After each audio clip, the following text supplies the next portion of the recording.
She did not know her name when it mattered. That is where every chronicle of Serethi Voss must begin, not with bloodlines or thrones or the weight of 8,000 years, but with a young woman in a corroded tunnel on a dying world, scraping mineral residue from a progenitor component she could trade for 2 liters of water. The warrens of dust were amber-lit and sweating, the walls leaving orange-brown streaks where condensation ran, and Serethi moved through them the way she moved through everything, with the practiced invisibility of someone who had learned that being noticed was the first step toward being dead. Maren Duskwell died as ash singers die. Slowly, the mineral paste that had given her voice its geological resonance finally eating what it had sustained. She held Serethi's face in both hands, those weathered brown hands with mineral paste residue permanently darkening the creases, and she whispered a name, Solabri, and then coordinates. And then she was gone, and Serethi was alone in a warren on dust with a necklace of corroded data chips and no idea what she had just inherited. The amber emergency strip above them flickered once and held. The data chips clicked softly against each other in the silence. The genome does not lie. Dr. Eolan Mard said this quietly, behind the sealed door of her clinic on the Kylamar Exchange, her augmented diagnostic lenses cycling through spectral overlays that painted the room in clinical blue and green. She had been looking for something to disprove for 3 hours. She had found nothing. The holographic display column between them showed a double helix annotated in Progenitor script, markers that matched a bloodline erased from official record 12 centuries ago. House Solabri, the 4th destroyed house, the one that had been sitting beneath dust's rust-orange surface the entire time. Serethi stared at the helix and said nothing. Outside the clinic's single curved viewport, the dwarf star's dim red light turned the rotating starfield slow and cold. Kale Thyros found her at the exchange's docking ring, which told her that the silent choir had better reach than she had assumed. He was wearing civilian merchant clothes that were slightly too well tailored for the station he was standing in, his prosthetic left hand, matte black, joint mechanisms uncovered, resting on the hull of a battered cargo shuttle. He said he was not there to take her anywhere. He said he was there because his father had known about Solabri for 30 years and had told him nothing, and he wanted to know if she was real. She told him she did not know yet. He said that was honest. He asked if she wanted a pilot. She said she already had one. He said he would take the co-pilot seat, and he climbed in without waiting for an answer. Phelan is a bone-white salt flat under a sulphurous sky, and old Senna was dying in the way that things die on death worlds. Not with drama, but with patience. The ash singers sat in their loose ring on woven floor mats inside the central dome, their data chip necklaces clicking in the amber light. And old Senna sang the welcome song she had sung every evening for 60 years. But this time, with Serethi sitting cross-legged on the floor before her, the song changed key. Old Senna's milky white eyes found nothing and everything, and the data chip necklaces, 11 of them, each layer stitched with the memories of a dead civilization, went still, and every ash singer in the ring understood that the relay was finally being delivered to the person it had been waiting for. The relay contained a warning. The cradle was never meant to be opened from the outside, and it contained something else, a phrase. A specific phrase in the progenitor language at the specific harmonic frequency that the mineral throat paste produced. Serethi did not know what it meant. She memorized it anyway, the way Maren had taught her to memorize everything, with her whole body, repeating it until it lived in the muscle of her jaw. Outside the dome, the chemical storm hammered the polycarbonate shell. The salt crystals streaked horizontally across the exterior in the storm's ambient glow. Inside, old Senna's voice finished the song on a note it had never reached before, and then went quiet, and did not begin again. Old Senna died before the storm reached the dome. Her hands went perfectly still, and then the trembling in them was gone, and the welcome song was complete. Serethi sat with her in the amber light while the chemical storm hammered the polycarbonate shell outside, and she did not weep. She had learned that from Maren, that grief was a thing you carried rather than a thing you set down. The data chip necklaces clicked once, softly, as if settling. The other ash singers did not move. The mineral paste vapor in the air tasted of something geological and irreplaceable, and the tapestries on the curved walls recorded the names of civilizations that had no one left to speak them except the people in this room. The drift cannons fired on the 4th day of their transit through the Velarys Nebula. Serethi felt it before the instruments registered it. The binding scars at the base of her skull blazed white hot, and she was out of her seat and braced against the viewport when the violet gas clouds turned to white fire 300 kilometers off their port side. Kyle pulled the shuttle hard to starboard, and through the viewport they watched a habitable moon. 60,000 people, agricultural domes, 3 landing pads, become a spreading field of superheated debris that turned the nebula's violet to pale ash. The shuttle's instruments screamed. Serethi pressed her palm flat against the viewport glass, her binding scars blazing luminous against the dark of the cabin, and she said nothing for a very long time. Then she said, "We are going to the Drift Cannon Control Core."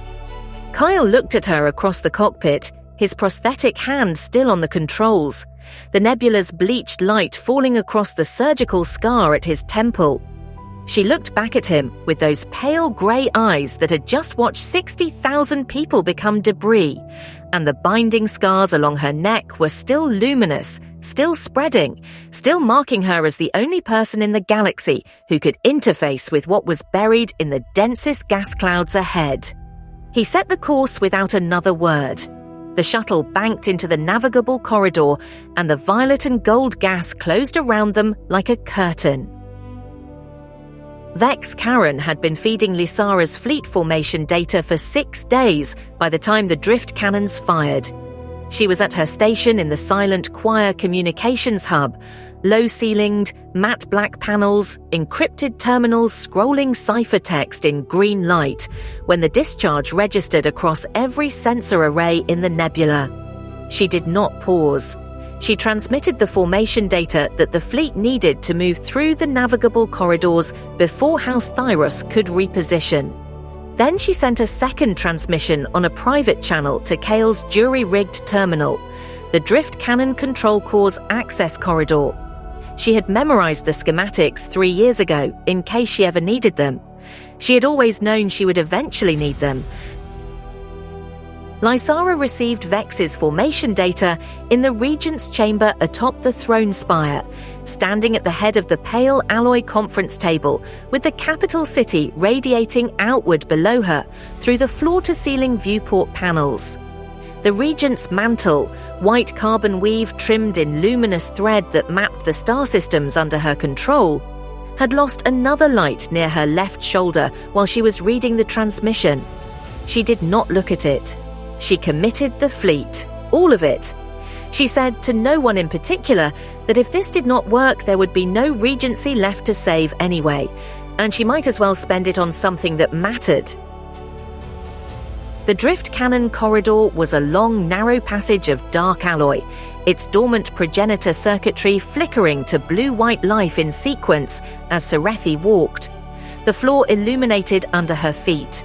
The walls responded to her presence with recognition, with a kind of terrible welcome. Guard Captain Roan met them at the junction midway down the corridor, his dark crimson House Thyros tactical armor bearing the closed fist sigil, his sidearm already drawn. He said she was not authorized. She said the corridor disagreed. The binding scars along her neck blazed bright enough to cast shadows, and the progenitor circuitry in the walls around Roan flared simultaneously. He fired. Kale moved. The matte black prosthetic hand caught the sidearm's barrel and bent it closed, and Roan went down in the light of a corridor that had decided who it belonged to. Valan Drace was in the Sunken Archives translation chamber when the drift cannons fired. Kneeling before the flat panel risen from the floor, his long, ink-stained fingers moving across rearranging Progenitor script. His layered indigo robes with their gold-circuited hems pooling around him on a floor that glowed faintly with each shift of his weight. The discharge resonated through the archive's blue-white veined walls like a struck bell. He pressed both hands flat to the panel and read what the script said in response. Then he stood, and he began composing the transmission he had been hoping he would never need to send, the full Progenitor return protocol, translated, with the kill switch annotation in the margin addressed to Serethi Voss. Tessith Karen intercepted the transmission before it reached Serethi. She stood in a narrow corridor of the archive's outer chamber, her leather-bound notation tablet open, her auburn hair braided tight against her scalp, and she held the intercept for 4 seconds. 4 seconds in which she could have routed it to the ledger and ended her career as a double asset, cleanly and profitably. Then she forwarded it to Serethi intact and deleted the intercept record. She closed the notation tablet. She walked back into the translation chamber and told Valan what she had done. He looked at her for a long moment with those pupil-dark eyes, his fingers moving on invisible surfaces. Then he said, "Good." The drift cannon control core was a spherical chamber of alien material whose walls blazed with geometric light when Serethi entered. The control interface rose from the center, a flat crystalline panel covered in shifting Progenitor script, and Serethi approached it with the binding scars spreading visibly down her neck and across her collarbone, luminous veins branching toward her sternum. Ireland Mars, monitoring from the shuttle via jury-rigged medical equipment, said into the comm, "You have approximately 4 hours before the scars reach the cortical threshold. After that, the binding begins rewriting baseline cognition." Serethi said, "Understood." She pressed both palms to the control interface. The walls of the chamber blazed white. The drift cannons went silent. Lord Thyros was in his holding cell aboard the military transport when the drift cannons went dark. His Progenitor optical implant, that left eye replaced with alien technology, glowing amber in low light, blazed suddenly white, and the hull panels around him began showing faint luminous veins as the ship's dormant Progenitor systems responded to his presence. The architect spoke through him then, in the harmonic register no human throat should produce, and said that the conduit was coming, that the return was close. Lord Thyros, in the last minutes of lucidity available to him, used what remained of his own voice to say his son's name into the cell's monitoring system. Kale heard it on Vex's relay. He did not answer. He was already flying. The Cradle unfolded as Serethi's ship approached. That dark sphere the size of a small moon, suspended between 2 brown dwarf stars, its surface separating along geometric fault lines, each section rotating outward like petals of a structure designed by a mathematics that had no human name. The interior blazed blue-white through the gaps. Serethi sat in the pilot's seat with her binding scars now spreading across her collarbone and down her arms, the luminous veins visible through the fabric of her patched envirosuit, her pale grey eyes catching the Cradle's light and holding it. She said, "I know what it wants." Kyle said, "What does it want?" She said, "Me." He said, "And what do you want?" She said, "To go home." He understood she did not mean the Cradle. The architect met her in the Cradle's central chamber, cascading Progenitor script taking vaguely humanoid shape, its form shifting between geometric configurations too precise to be random and too alien to be comforting. It offered her everything with the precision of a species that had spent 8,000 years composing the offer. A throne, a galaxy rebuilt from Progenitor substrate, the end of scarcity, of dying worlds, of domes that failed and warrens that flooded. It showed her dust as it had been, Solabri Prime, a living world, and as it could be again. The binding scars blazed across her entire upper body. She was almost gone into it. She could feel the edges of herself dissolving into something larger and colder and more permanent. She spoke the phrase, the one old Senna had sung, the one that had passed mouth to mouth for a century through the Ashsinger network, the one that Valan's translation had annotated as the kill switch, the last progenitor's descent against their own resurrection, built into the return protocol by an architect who had built the door and then hidden the key to lock it. She spoke it at the harmonic frequency the mineral throat paste had trained her voice toward without her knowing, and the Cradle's light stuttered. The architect's cascading script fragmented. The geometric configurations collapsed inward. And the binding scars, every luminous vein that had been spreading across her body for months, went dark simultaneously, like a city losing power, district by district, until there was nothing left but the woman inside them, intact. Kale found her sitting on the floor of the Cradle's central chamber in the silence after, her back against the alien wall, her hands in her lap. The binding scars were gone. The luminous veins were gone. She looked smaller without them, and also more herself. He sat down beside her without speaking. She said, "Islan was right about the timeline." He said, "She usually is."